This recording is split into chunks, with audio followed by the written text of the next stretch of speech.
तो class 9 start करते हैं यार हम लोग। आज की दो टॉपिक करने हैं हमको छोटे छोटे से। पहला है हमारे पास एक डिव टैग, जिसका मतलब होता है डिवीजन टैग, और दूसरा हम लोग कलर्स के बारे में जानेंगे।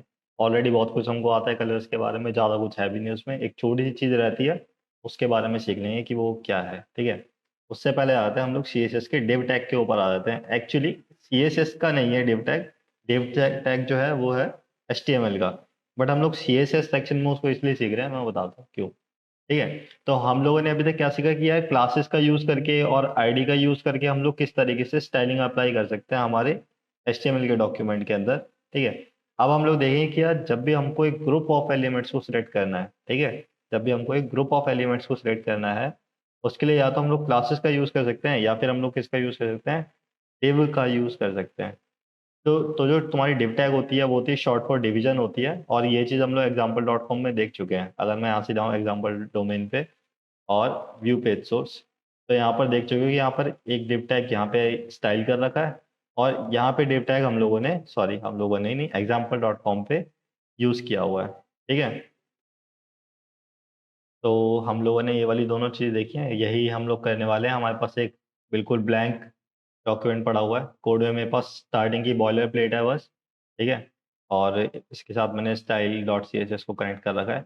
ना इसके अंदर कोई कोड है और ना ही इसके अंदर कोई कोड है। सॉरी।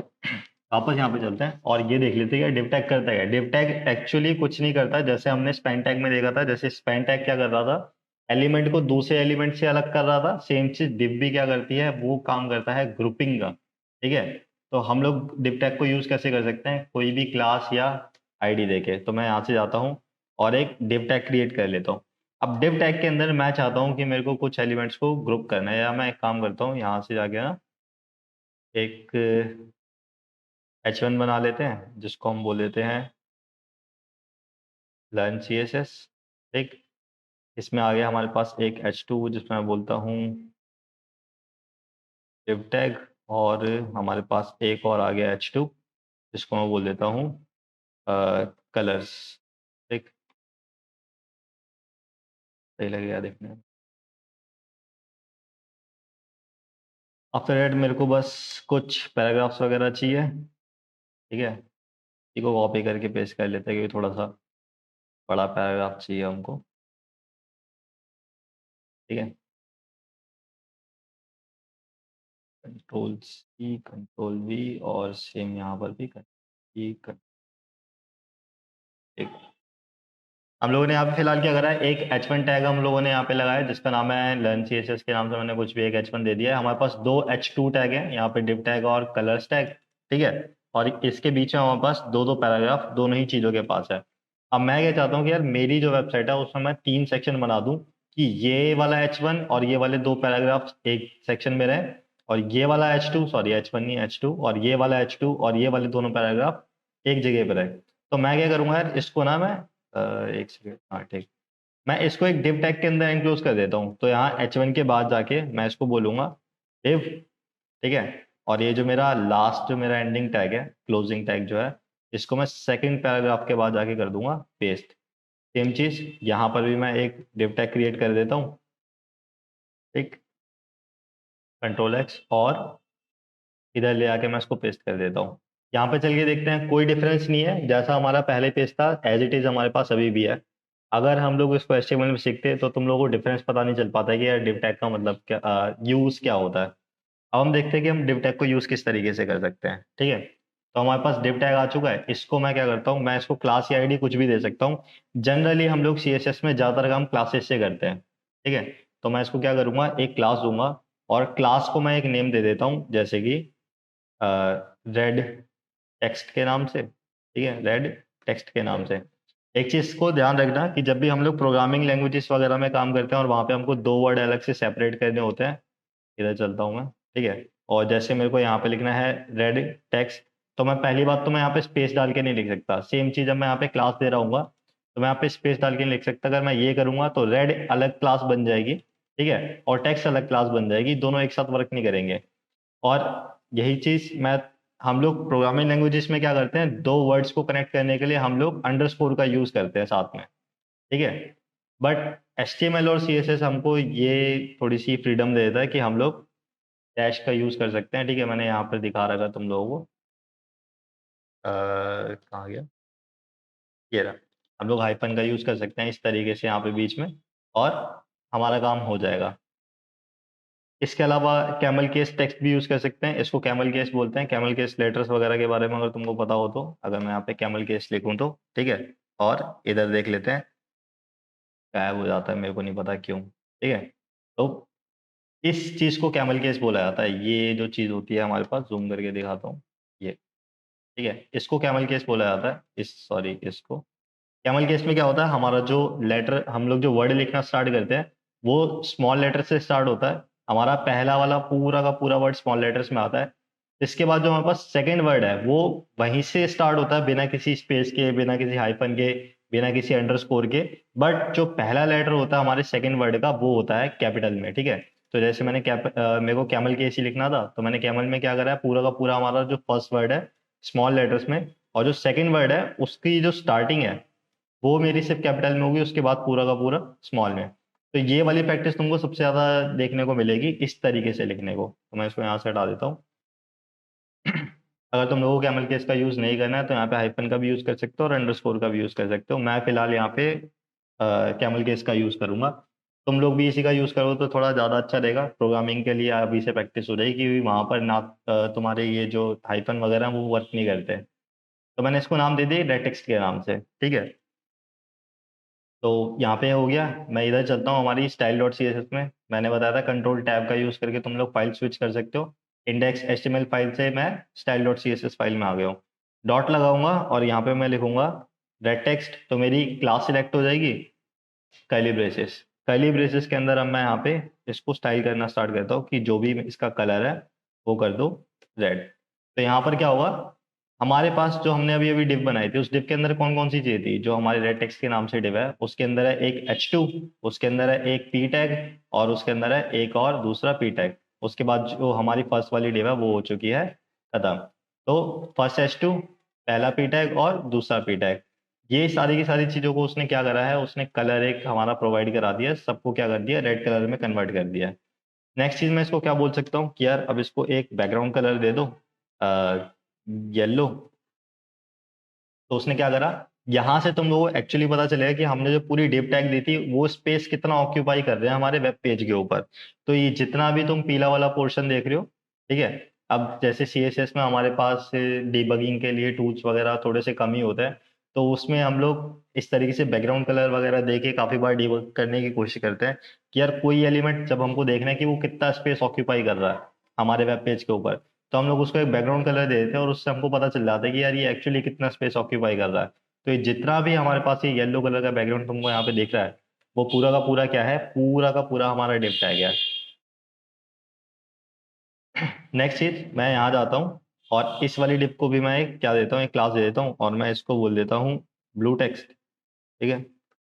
ब्लू टेक्स्ट के नाम से मैंने इसको नाम दिया, और इधर चलते हैं, इधर मैं लिख लेता हूँ ब्लू टेक्स्ट, ठीक? इसका जो कलर है, इसको कर देते हैं ब्लू, ब्लू नॉट ब्लैक, और इसको एक बैकग्राउंड कलर दे देते हैं ये, ठीक है? अब आ गया। ये काफ़ी बार ना तुम्हारा जो लाइव सर्वर है वो काफ़ी बार हैंग हो जाता है, थोड़ा बहुत चलने में उसको थोड़ी सी प्रॉब्लम होती है। तो अगर ऐसा कुछ हो, तुम कुछ अपने चेंजेस ना देख रहे हो, तो बस एक बार रिफ्रेश बटन पे क्लिक कर लेना। अगर ये चीज़ तुम्हारे कोड के हिसाब से चल जाती है तो बहुत अच्छी बात है, अगर नहीं चलती है तो मतलब फिर तुम्हारे कोड में दिक्कत है। हमेशा ज़रूरी नहीं है, हो सकता है कि लाइव सर्वर ढंग से काम ना कर रहा हो, जैसे कि अभी रुक गया था बीच में। तो जो चीज़ हमने यहाँ पर करी, हमने ब्लू टेक्स्ट के नाम से किस चीज़ को, एक h2 को और दो हमारे पैराग्राफ्स को हमने उसके अंदर एम्बेड करा था। इसका हमने जो कलर था वो हमने कर दिया था ब्लू, और इसके अलावा जो हमारा बैकग्राउंड कलर था वो हमने चेंज कर दिया। तो यहाँ पे इसका बैकग्राउंड कलर भी देख सकते हो। तो अब हमारा जो फर्स्ट वाली डिव है वो इतना स्पेस ऑक्यूपाई कर दिया है, और जो हमारी सेकेंड डिव है वो इतना स्पेस ऑक्यूपाई कर दिया है, जबकि हमने उसको स्पेसिंग बताई भी नहीं है कि यार विड्थ कितनी होनी चाहिए या उसकी हाइट कितनी होनी चाहिए। ऑटोमेटिकली वो हमारे जितने भी टैग्स वगैरह हैं उसके अंदर, उसके हिसाब से उसको एडजस्ट कर दिया है। तुम लोग यहाँ पर अब क्या कर सकते हो, इस चीज़ को डिफाइन कर सकते हो कि यार मेरे को कितनी चाहिए, ठीक है? मैं यहाँ पे जाके एक विड्थ नाम से एक प्रॉपर्टी इसकी डिफाइन कर सकता हूँ कि यार मेरे को कितने पिक्सल में चाहिए, ठीक है? तो सॉरी, ठीक है, तो मैं यहाँ पे जाता हूँ और मैं बोलता हूँ कि रेड टेक्स्ट वाली जो भी प्रॉपर्टी है, जो हमारी डिव है, उसकी जो विड्थ है, ठीक है, इसकी विड्थ तो तुम कर दो सिर्फ 500 पिक्सल। तो मैं विड्थ इसकी कितनी रखूंगा, 500 पिक्सल में। मैं यहाँ जाता हूँ, तो अब क्या देख सकते हो कि डिव टैग के अंदर लिटरली जितनी भी चीजें थी वो सारी की सारी उसने श्रिंक कर दी है 500 पिक्सल के अंडर में। जो हमारा डिव टैग था वो ऑलरेडी इतना ही था, तो उसको श्रिंक करने की जरूरत नहीं पड़ी, बट जो पैराग्राफ थे वो फ्लोट होके पूरे यहाँ तक जा रहे थे, पूरी की पूरी हमारी विड्थ को ऑक्यूपाई कर रहे थे। हमने उसको बोला कि इसको श्रिंक कर दो 500 पिक्सल में। उसी 500 पिक्सल के हिसाब से उसने अपनी ऑटोमेटिकली उसकी जो हाइट है उसको एडजस्ट कर लिया। ठीक है, तो उसकी जो हाइट है वो इस तरीके से एडजस्ट हो गई है, बढ़ गई है, क्योंकि पैराग्राफ के हमारे पास कंटेंट ज़्यादा है। यही चीज़ अगर मैं उसको बोलूँ कि यार मेरे को हाइट इतनी नहीं रखनी, मैं डिफाइन कर देता हूँ 200 पिक्सल में, तो क्या होगा, मैं आ जाता हूँ और ये देख सकते हो कि इसका जो बैकग्राउंड कलर है ना, वो सिर्फ 200 पिक्सल का हो गया है। ठीक है, और जो डिव है वो एक्चुअली स्पेस भी इतना ही ऑक्यूपाई कर रही है। ठीक है, जो 200 पिक्सल का स्पेस था वो इतना ही ऑक्यूपाई कर रही है। हमारे एचटीएमएल के कोड को क्या पता है कि यार हमारी जो डिव है फर्स्ट वाली वो यहाँ पर खत्म हो रही है, और उसके तुरंत बाद हमारी ब्लू टेक्स्ट वाली डिव स्टार्ट हो रही है। तो उसने क्या करा, यहाँ पर ये जो 200 पिक्सल है हाइट इसकी, इसने 200 पिक्सल की हाइट को यहीं पे बस खत्म कर दिया। उसके बाद बीच में एचटीएमएल अपनी खुद की तरफ से थोड़ी सी मार्जिन और पैडिंग वगैरह देता है। इसके बारे में हम लोग देखेंगे, सीखेंगे अभी आगे जाके किस तरीके से इसको और ऐड कर सकते हैं और हटा सकते हैं। बट ये जो बीच में व्हाइट कलर का ब्लैंक स्पेस है ये एचटीएमएल ने खुद प्रोवाइड करा रखा है। यहाँ पे ऐसे साइड में भी देख सकते हो, लेफ्ट हैंड साइड में भी, और यहाँ पे राइट हैंड साइड में भी देख सकते हो, ऐसे ही टॉप में भी स्पेस आता है खाली। ठीक है, तो ये वाला स्पेस है, और उसके तुरंत बाद हमारा ये जो ब्लू टेक्स्ट वाली हमारी जो डिव थी वो स्टार्ट हो गई है। इसकी वजह से क्या हुआ है, ऊपर वाला जो पैराग्राफ है ना, अब वो इसके साथ ओवरलैप कर रहा है। तो यहाँ पे देख सकते हो, यहाँ पे रेड कलर का टेक्स्ट भी है और यहाँ पे ब्लू कलर का टेक्स्ट भी है, दोनों चीजें मर्ज हो रही हैं। इस वजह से, क्योंकि हमने डिव की जो हाइट थी वो हमने हार्ड कोड कर दी है। ठीक है, हार्ड कोडिंग की वजह से हम लोग क्या करते हैं, किसी भी चीज़ को एक दूसरे के ऊपर ओवरलैपिंग वगैरह करने में हमारी बहुत ज़्यादा आसानी होती है। तो ये सेम चीज़ हमने यहाँ पे कर दी। अगर मैं हाइट वाली चीज़ को मैं यहाँ से कमेंट कर दूँ, तो क्या होगा, वो पूरी की पूरी स्पेस को ऑक्यूपाई करेगी। तो डिव टैग हमारा यहाँ पर खत्म होगा, बीच में एचटीएमएल की जो मार्जिन आ रहा है बीच में बाय डिफॉल्ट जो आता है वो, और उसके बाद हमारी डिव टू स्टार्ट हो रही है। सेम चीज़ मैं डिव टू के साथ भी कर सकता हूँ। इसके मैं बोल सकता हूँ कि यार जो इसकी विड्थ है वो तुम इस बार कर दो 50%। ठीक है, क्या कर दो, 50% कर दो। परसेंटेज किस तरीके से वर्क करती है, अब जैसे ही मैंने इसको 50% कर दिया ना, तो ये 50% इसने कर दिया, किसका, स्क्रीन का 50% कर दिया। बट जरूरी नहीं है कि यार हर बार स्क्रीन का 50% करे। ठीक है, किस तरीके से, अब मैं बताता हूँ कि हमारे पास किस तरीके से जो परसेंटेज वगैरह वो वर्क करती है। थोड़ा सा इंपॉर्टेंट टॉपिक है, ध्यान से देखना, उसको समझने की कोशिश करना। सॉरी। जितनी भी हम लोग कोडिंग करते हैं ना उसके अंदर चलती है हायरार्की। ठीक है, हायरार्की का मतलब होता है कि हमारे पास एक पेरेंट एलिमेंट होता है, उसका एक चाइल्ड एलिमेंट होता है, और फिर उसके अंदर एक और चाइल्ड एलिमेंट होता है। हम लोग जितने मर्जी चाहे पेरेंट के अंदर चाइल्ड एलिमेंट बना सकते हैं। यहाँ पर किस तरीके से हायरार्की चल रही है कि सबसे पहले हमारे पास डॉक टाइप एचटीएमएल है, इसके बाद हमारे पास क्या है, एचटीएमएल का टैग है। ठीक है, एचटीएमएल टैग हमारे पास क्या है, एक पेरेंट एलिमेंट है। पेरेंट किसका है, ये हेड का और बॉडी का। ठीक है, तो हेड और बॉडी का ये क्या है, पेरेंट एलिमेंट है एचटीएमएल टैग, और उसके चिल्ड्रन में कौन आ जाएंगे, हेड। इसलिए हम लोग यहाँ पे एक टैब की इंडेंटेशन देते हैं। ठीक है, ये जो यहाँ पे स्पेस देख रहे हो ये एक सिंगल स्पेस नहीं है, ये एक सिंगल स्पेस नहीं है, ये एक टैब की मदद से आता है। ठीक है, जो तुम्हारे लैपटॉप में भी किया है और उसमें कीबोर्ड में भी तुम्हारे किया है टैब की, उसकी मदद से हम लोग इंडेंटेशन वगैरह करते हैं। बाकी प्रिटियर अपनी तरफ से खुद भी कर देता है। नेक्स्ट, सेम चीज, अब यहाँ पर हेड जो है वो पेरेंट टैग बन गया, और अब इसके अंदर चिल्ड्रन कौन से हैं, पहला है टाइटल टैग, उसका चिल्ड्रन है, और दूसरा उसका चाइल्ड कौन सा है, लिंक। ठीक है, तो पहला टाइटल आ गया और दूसरा लिंक आ गया।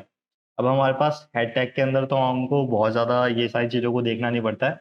मेन चीज हमारे पास कहाँ पर होती है, मेन चीज आती है हमारी बॉडी टैग के अंदर। अब बॉडी टैग मैंने अब क्या बताया था कि यार तुम लोग यहाँ ब्राउजर के अंदर लिटरली जितना भी देख रहे हो इस सेक्शन से नीचे, ठीक है, ये वाली जो लाइन है इसके नीचे तुम लोग जितना भी कंटेंट यहाँ पे देख पा रहे हो ये सारा का सारा बॉडी टैग के अंदर लिखा गया है।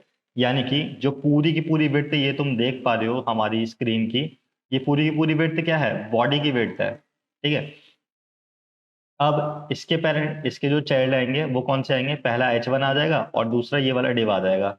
तीसरी चीज क्या आ जाएगी, ये वाली डिव आ जाएगी। तो हमारे पास तीन इसके चिल्ड्रन है, H1, और दो डिव आ गई, ये वाली, ये वाला H1 हमारे पास ये, और ये वाली दो हमारे पास डिव आ चुकी है। सेम डिव के अंदर भी हमारे पास दो तीन तीन हमारे पास चिल्ड्रन है। ये वाली डिव जो है अब यहाँ पे ये पेरेंट बन गई है, और इसके बाद ये H2 इसका चिल्ड्रन, ये इसका चाइल्ड, और ये भी इसका चाइल्ड। ठीक है, अब मैं बताता हूँ परसेंटेज किस तरीके से वर्क करती है। हमने क्या करा था, हमने इस डिव को बोला था कि ये जो रेड टेक्स्ट की, सॉरी ब्लू वाले को हमने बोला था कि ये जो ब्लू टेक्स्ट वाला जो है, इसकी जो बिट था वो 50% कर दो। हमेशा जब भी हम लोग परसेंटेज की बात करते हैं या फिर आगे जाके हम लोग थोड़ा सा और इन यूनिट्स वगैरह के बारे में सीखेंगे, बहुत सारी CSS में हम लोग यूनिट्स यूज करते हैं। हम लोगों ने अब तक सिर्फ दो सीखी है, परसेंटेज और पिक्सल। ठीक है, इसके अलावा और भी बहुत होती हैं। तो EM और REM टाइप की भी और भी हमारे पास बहुत सारे टाइप की यूनिट्स होती हैं। ये किसके ऊपर डिपेंड करती है, ये डिपेंड करती है उसके पेरेंट एलिमेंट के ऊपर। ठीक है, यानी कि हम एक एलिमेंट जंप करके पीछे जाएंगे वहां पर। तो ये जो डिव है, इसका पेरेंट कौन है, इसका पेरेंट है बॉडी। ठीक है, जैसे मैंने अभी बताया था, इस डिव की जो पेरेंट है वो क्या है, बॉडी है। तो ये क्या करेगा, बॉडी जो है उसका 50% लेगा। अगर मैं इसके अंदर कोई एलिमेंट डाल दूं और उसको बोलूं कि यार अब इसका भी एक 50% कर दे, तो वो क्या करेगा, वो फिर पूरी बॉडी का 50% नहीं लेगा, वो इस वाली डिव का 50% लेगा। और ये 50% कैसे रहेगा, 50% में हम लोग जब भी इस चीज को डिफाइन करते हैं ना, तो ये चीज रहती है हमें हमेशा हमारी रिस्पॉन्सिव। रिस्पॉन्सिव कैसे, एक चीज ध्यान रखना, मैंने इसको एक हार्ड कोड कर रखा है 500 पिक्सल में। ठीक है, हार्ड कोडिंग से मैंने कर रखा है इसको 500 पिक्सल में। और इसको मैंने सॉफ्ट कोडिंग दे रखी है, यानी कि इसको मैंने बोला है कि तुम स्क्रीन के साइज के हिसाब से अपनी विड्थ को एडजस्ट कर सकते हो, बट हमेशा तुमको 50% पे रहना है। मैं यहाँ से क्रोम डेवलपर टूल्स को खोल लेता हूँ, कंट्रोल शिफ्ट आई से खोल सकते हो, या फिर राइट क्लिक करके यहाँ से इंस्पेक्ट पे भी जा सकते हो। ठीक है, और मैं इसको छोटा बड़ा करने की कोशिश करता हूँ। ठीक है, और यहाँ पे देखना, ये जो स्क्रीन का साइज है ना, वो इस साइड में चेंज होता है। यहाँ पे देखो, ये विड्थ आ रही है और साथ में हमारे पास क्या आ रही है, हाइट आ रही है। तो हाइट कितनी आ रही है, 792 पिक्सल, और विड्थ को मैं लगातार चेंज कर रहा हूँ। तो एक चीज नोटिस करना कि जैसे मैं विड्थ इसकी कम कर रहा हूँ, तो जो मेरा नीचे वाला है जिसको मैंने सॉफ्ट कोडिंग से यानी कि परसेंटेज में मैंने डिफाइन करा था, वो 50% अपना एक फिक्स रखने के लिए वो अपने साइज को कम कर रहा है, और साथ ही साथ उसके अंदर जो कंटेंट है उसको नीचे नीचे पुश करता जा रहा है। बट जो मैंने हार्ड कोड कर रखा है वो एज इट इज रहेगा। ठीक है, वो चीज रिस्पॉन्सिव नहीं रहेगी बिल्कुल भी। तो मैं चाहे जितना मर्जी इसको छोटा कर दूं, वो क्या रहेगा, हमेशा उसका 50% ही रहेगा। नीचे वाला जो है हमारा, हमेशा इसका 50% ही रहेगा। इसको बोलते हैं रिस्पॉन्सिव बनाना वेबसाइट को। ये तुम्हारा पहला स्टेप है किसी भी वेबसाइट को रिस्पॉन्सिव बनाने के लिए। रिस्पॉन्सिव का मतलब क्या है यार, कि हमेशा जरूरी तो नहीं है कि तो जो तुम्हारा यूजर है वो लैपटॉप के अंदर या कंप्यूटर के अंदर ही तुम्हारी वेबसाइट को एक्सेस करेगा। किसी को फोन में चलानी होगी, फोन का साइज करीब इतना होता है। ठीक है, करीब इतना साइज होता है। तो इसमें तुम देख सकते हो, तुमने 500 पिक्सल अगर दिया, तो कंटेंट जो है वो यहाँ पर छुप गया, वो कट रहा है। बट यहाँ पर देख सकते हो, यहाँ पर जो कंटेंट है वो ऑटोमेटिकली एडजस्ट हो रहा है परसेंटेज के हिसाब से। तो तुम यहाँ पर ही 50% में एक और डाल सकते हो, उसमें भी कोई इशू नहीं है। क्लियर हो गया। इसको बोलते हैं परसेंटेज के हिसाब से हमारी जो विड्थ वगैरह है, हम लोग उसको भी डिफाइन कर सकते हैं। सेम चीज़ मैं हाइट के साथ भी कर सकता हूँ। अगर मैं यहाँ पे जाऊँ, ठीक है, अगर मैं इधर जाता हूँ और इसकी जो हाइट है मैं वो डिफाइन कर देता हूँ यहाँ से। इसकी जो हाइट है अगर मैं उसको 50% कर दूँ, तो मैं यहाँ चलता हूँ और इधर देख लेते हैं। ठीक, अच्छा, हाइट तो मेरे ख्याल से इसकी ऑटोमेटिकली एडजस्ट हो जाएगी हमारी, एक सेकेंड, बॉडी उसके कंटेंट के हिसाब से।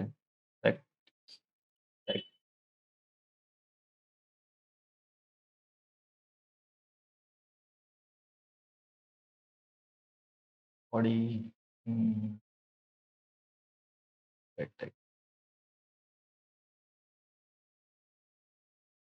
ठीक है, जो हाइट है उसकी वो ऑटोमेटिकली एडजस्ट हो रही है हमारे कंटेंट के हिसाब से, और जो उसकी विड्थ है वो लोग हम लोग यहाँ पे पिक्सल में या फिर अलग अलग तरीके से डिफाइन कर सकते हैं। क्लियर, हमारा डिप टैग खत्म हो गया है। यहाँ तक किसी को कोई डाउट है, आई मैं उम्मीद करता हूँ कि यार मेरे ख्याल से तुम लोगों को डाउट होगा इसमें, पेरेंट वाले सेक्शन में कोई डाउट वगैरह है तो पूछ लो यार अभी, वरना हम लोग लास्ट टॉपिक आज का स्टार्ट कर देते हैं, कलर्स का जो है।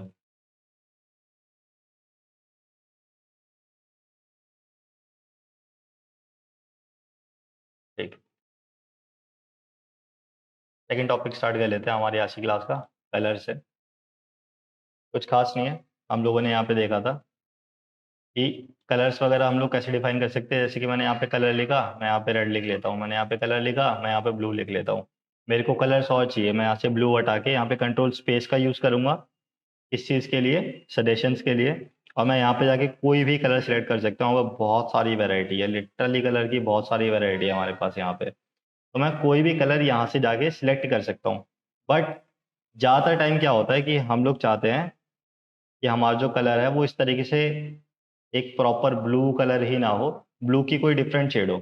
अब जैसे मैं क्या चाहता हूँ कि यार मैं इसी वेबसाइट पे हूँ और मेरे को ये वाला ब्लू कलर चाहिए, ये जो ब्लू कलर यहाँ पे शो हो रहा है, मेरे को यही वाला ब्लू कलर चाहिए और कोई नहीं चाहिए। तो तुम इस वाले ब्लू कलर को कैसे पिक करोगे? इसके लिए क्या है, देखो हम लोग यहाँ पे यूज़ कर सकते हैं एक हेक्स कोड का। मैंने तुम लोगों को हेक्स कोड के बारे में बताया था जब भी हम लोग कलर्स वगैरह, जब मैंने कलर्स के बारे में बिल्कुल स्टार्टिंग करी थी। तो उसमें क्या होता है, या तो मैं देखो लाइट पर्पल कलर का यूज़ कर लूँ इस तरीके से नाम लिख के उसका, ठीक है, या फिर मैं उसको क्या बोलूँगा कि यार जो कलर है वो मैं हेक्स कोड में डालता हूँ। तो यहाँ से जब तुम जाओगे, ठीक है, और मैं यहाँ पे लिखता हूँ लाइट पर्पल हेक्स कोड, मैं जब यहाँ पे जाऊँगा ना तो मेरे को यहाँ पर शो हो जाएगा। मैं इधर जाता हूँ एक बार वेबसाइट के अंदर, ठीक है, और यहाँ चलते हैं और यहाँ से तुम देख सकते हो कि इसके अंदर तुम्हारे पास काफ़ी टाइप के कलर हैं। जैसे कि एक्स की वैल्यू दे रखी है तुमको यहाँ पर, ये एक्स कोड की वैल्यू है। ये RGB वैल्यू है, तुम इसका भी यूज़ कर सकते हो। HSL वैल्यू यूज़ कर सकते हो। हम लोग ज़्यादातर जो वैल्यूज़ यूज़ करते हैं, हम लोग यूज़ करते हैं हेक्स कोड का यूज़ करते हैं हम लोग, RGB। और एक होता है जब भी हम लोग को ग्रेडियंट वगैरह यूज़ करने होते हैं, ग्रेडियंट किसको बोलते हैं?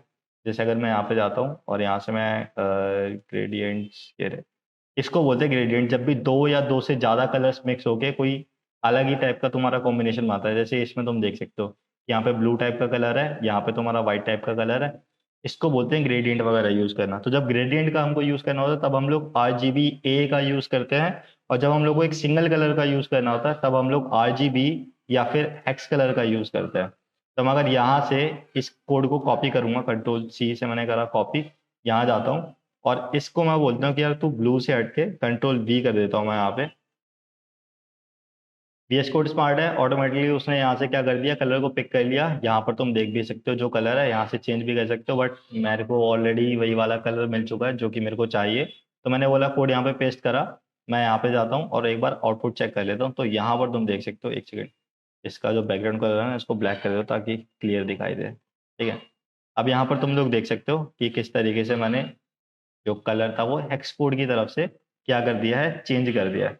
अब ये जो चीज़ थी मेरे पास, मेरे को अब पता था कि यार मेरे को लाइट पर्पल कलर चाहिए, बट अब जैसे कि मैंने बोला कि काफ़ी बार क्या होता है, हम लोगों को एक स्पेसिफिक कलर चाहिए होता है, हमने किसी वेबसाइट पे देख लिया और हमको वही वाला कलर चाहिए। तो जैसे कि मेरे को ये वाला ब्लू कलर चाहिए, तो इसके लिए क्या है, क्रोम पे हमारे पास एक एक्सटेंशन है, ठीक है, जिसका नाम है कलर्स बाय पार्डोस के नाम से, कलर पिकर के नाम से है। तो यहाँ पर तुम जाओगे और यहाँ पे जाओगे क्रोम स्टोर लिखोगे, ठीक है, क्रोम स्टोर पे जाओगे, क्रोम वेब स्टोर के ऊपर जाकर, ठीक है, ये तुम्हारी वेबसाइट खुल जाएगी, क्रोम वेब स्टोर है। एक्सटेंशन यहाँ पे ऑलरेडी सिलेक्टेड है, थीम्स के ऊपर जाने की जरूरत नहीं है। यहाँ पर लिखना कलर्स बाय पार्डोस, ठीक है, या सिर्फ कलर था आई थिंक, कलर्स बाय पार्डोस के नाम से चेक कर लेते हैं, आई थिंक मिल जाएगा। एक सेकंड, क्या नाम था इसका, कलर बाय पार्डोस, पार्डोस डॉट ओ, ये रहा, यही है हमारी सबसे पहले वाली। एडिड यहाँ पर दिखा रहा है, मैंने ऑलरेडी इसको ऐड कर रखा है।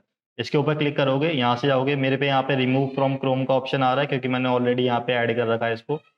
इसके ऊपर तुम ऐड टू क्रोम कर लेना और ये वाला एक्सटेंशन तुम्हारा यहाँ पर आ जाएगा, ठीक है। अब ये वाला एक्सटेंशन तुम्हारी किस चीज़ में हेल्प करता है, जैसे हम लोग VS कोड में यहाँ पे जाके हम लोग एक्सटेंशन वगैरह इंस्टॉल करते हैं दुनिया भर के, इसकी मदद से, ताकि हम लोग अलग अलग टाइप की चीज़ों का, अलग अलग फैसिलिटीज़ का यूज़ कर सकें। सेम चीज़ हम लोग क्रोम में भी क्या कर सकते हैं, एक्सटेंशन इंस्टॉल कर सकते हैं ताकि हम लोग अलग अलग फैसिलिटीज़ का यूज़ कर सकें जो कि क्रोम की तरफ से और ऑलरेडी नहीं आती है, बाय डिफ़ॉल्ट नहीं आती हैं। तो हम क्या करेंगे, यहाँ से इस एक्सटेंशन पे क्लिक करेंगे इंस्टॉल हो जाने के बाद। यहाँ से तुम लोग कोई ग्रेडियंट वगैरह का कलर चूज कर सकते हो। हमारे पास जो हमको मेन चीज़ चाहिए वो हमको चाहिए ये आई ड्रॉपर, ठीक है, ये जो सबसे पहला टूल आ रहा है यहाँ पे, इसका नाम है आई ड्रॉपर। इस पे क्लिक करते ही मेरे पास कुछ इस तरीके का सर्कल आता है और ये जो प्लस का पॉइंट है, मैं इसको लेके जाऊंगा किसी भी कलर के ऊपर। तो मैं जिस कलर के ऊपर लेके जाऊंगा, नीचे तुम लोग देख सकते हो उसका हेक्स कोड जो है वो आ रहा है, ये व्हाइट का, एक्चुअली प्योर व्हाइट नहीं है, ये व्हाइट है, इस वजह से यहाँ पे 6 टाइम्स एफ आ रहा है। तो 6 टाइम्स एफ जो होता है वो व्हाइट के लिए होता है और 6 टाइम्स 0 जो होता है वो ब्लैक के लिए होता है। तो मैं यहाँ से इस पिंक कलर को देख सकता हूँ। सेम चीज़ मैं यहाँ पे जाता हूँ और मेरे को ये जो हेक्स कोड है वो मिल चुका है इस ब्लू कलर का। लेफ्ट क्लिक करूंगा और मेरा जो कोड है वो कॉपी हो चुका है, यहाँ पर भी आ चुका है। मैं इसकी RGB वैल्यू भी ले सकता हूँ और यहाँ से इसका एक्सपोर्ट भी ले सकता हूँ। इधर जाता हूँ, कॉपी कर लिया मैंने, इधर चलते हैं, इसको यहाँ से हटाते हैं और कंट्रोल V, अगेन मेरे पास क्या आ चुका है, मेरा जो कलर था जो मेरे को चाहिए था वो वाला कोड आ चुका है। अब मैं अगर जाके इसका आउटपुट चेक करूँ तो सेम कलर जो वहाँ पे वेबसाइट के ऊपर था वो वाला कलर यहाँ पर आ चुका है। इस तरीके से तुम लोग इस एक्सटेंशन का यूज़ करके किसी और वेबसाइट के ऊपर जाके कलर्स वगैरह जो है वो पिक कर सकते हो, बना सकते हो। अब ये चीज़ क्यों सिखाई जाती है, क्योंकि यार एज अ वेब डिज़ाइनर या एज अ वेब डेवलपर तुम लोग बहुत सारी जगहों से इंस्पिरेशन लेते हो, और स्टार्टिंग में एटलीस्ट जब तुम्हारी जर्नी होती है, जब स्टार्ट हो रही होती है बिल्कुल, तब तुम लोग ये चीज़ डिफाइन करते हो कि यार तुम ज़्यादा दूसरों के प्रोजेक्ट्स को कॉपी करने की कोशिश करते हो, तो वो बेस्ट तरीका है यार काम करने का, दूसरों से इंस्पिरेशन लो, उनको कॉपी करो और फिर धीरे धीरे उसके अंदर अपनी क्रिएटिविटी को डालो। तो उसके लिए हमारे पास एक वेबसाइट है ड्रिबल के नाम से, ठीक है, dribble.com, ट्रिपल भी आता है बीच में। इसके पास जाओगे, ठीक है, और यहाँ पे जाते हैं हम लोग, बहुत सारे टाइप के हमारे पास यहाँ पे वेबसाइट्स वगैरह मिल जाती हैं, ठीक है। और इसको हटा देता हूँ मैं यहाँ से। तो मैं जैसे यहाँ से कोई भी एक वेब डिज़ाइन सिलेक्ट कर लेता हूँ ऊपर से, ठीक है। तो वेब डिज़ाइन के अंदर जाके मेरे को ये वाली वेबसाइट सही लग रही है, ठीक है। तो मैं यहाँ पे जाऊँगा और इधर जाके मैं इसके डिज़ाइन वगैरह चेक कर सकता हूँ और सेम इसको कॉपी कर सकता हूँ। अब मेरे को चाहिए कि यार मेरे को एज इट इज़ यही बनानी है और मेरे को ये वाला ब्लू कलर चाहिए, ठीक है। तो मैं क्या करूँगा, यहाँ से जाऊँगा आई ड्रॉपर और इधर से आके इसका सेम ब्लू कलर उठा सकता हूँ, ठीक है। या फिर मेरे को कोई और कलर चाहिए, जैसे कि यहाँ पर एक स्पेसिफिक टाइप ऑफ ग्रे दे रखा है यहाँ पे, ठीक है। या फिर यहाँ पे जैसे तुमको देख के ऑटोमेटिकली पता चल रहा है कि इधर ब्लैक है और इधर ग्रे है, तो तुमको ग्रेडियंट यूज़ करना पड़ेगा, दो अलग अलग कलर्स यूज़ करने पड़ेंगे। तो पहला जो है तुम लोग यहाँ पे क्या करोगे, इधर से जाओगे आई ड्रॉपर टूल पे, पहला कलर यहाँ से सिलेक्ट करोगे, वंशी वंशी वंशी, नीचे आ रहा है उसका कोड, और यहाँ पे जाके जो तुम्हारा है, एक्चुअली ये पूरा सेम ही कलर है, ग्रेडियंट नहीं है। हाँ, ये पूरा सेम कलर है, ग्रेडियंट नहीं है। बैकग्राउंड में इमेज डाल रखी है $1 की, तो वो चीज़ भी कर सकते हो, सेम चीज़, ठीक है। यहाँ पे वैसे कलर पैलेट वगैरह तुमको ऑलरेडी प्रोवाइड करा देते हैं कि यहाँ पे कौन कौन से कलर्स का यूज़ करा गया था। जब भी हम लोग वेब डिज़ाइनिंग में जाते हैं तो पहले हमको सबसे पहले कलर पैलेट रेडी करनी होती है, 3 4 5 6 मैक्सिमम, इससे ज़्यादा कलर्स का यूज़ नहीं किया जाता है। तो इन्हीं कलर्स का यूज़ करके एक वेबसाइट को बनाया जाता है, 6 से ऊपर कभी नहीं आना चाहिए। क्लियर? तो सेम चीज़ हमारी कलर्स वाली जो थी वो हो चुकी है फिनिश। एक्सटेंशन याद से इंस्टॉल कर लेना, इसका यूज़ करना सीख लेना, जितना जल्दी इससे फ़ैमिलियर हो जाओगे उतना तुम्हारे लिए अच्छा रहेगा। क्लियर हो गया? किसी को कोई डाउट आज की क्लास में? इतना ही टॉपिक था बस हमारी आज की क्लास का।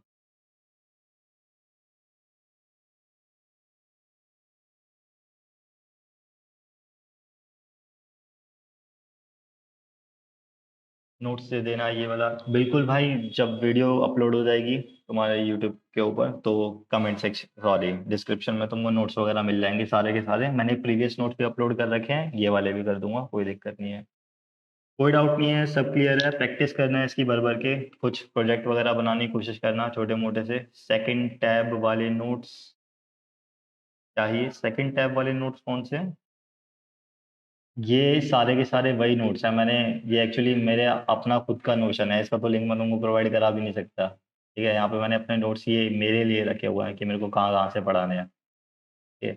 इसके अंदर जो प्रॉपर लिंक्स है तुमको ये वाले लिंक्स यूट्यूब वीडियो के डिस्क्रिप्शन में मिल जाते हैं, ठीक है। तो आज की क्लास में इतना ही था, नेक्स्ट क्लास में मिलेंगे और नेक्स्ट क्लास में हम लोग कोशिश करेंगे यार हमारे टॉपिक्स फ्लोट और पोजीशन।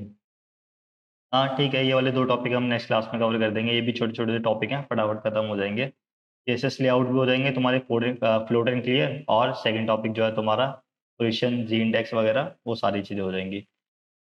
इसी के साथ आज की क्लास खत्म करते हैं और फिर मिलेंगे हम लोग परसों।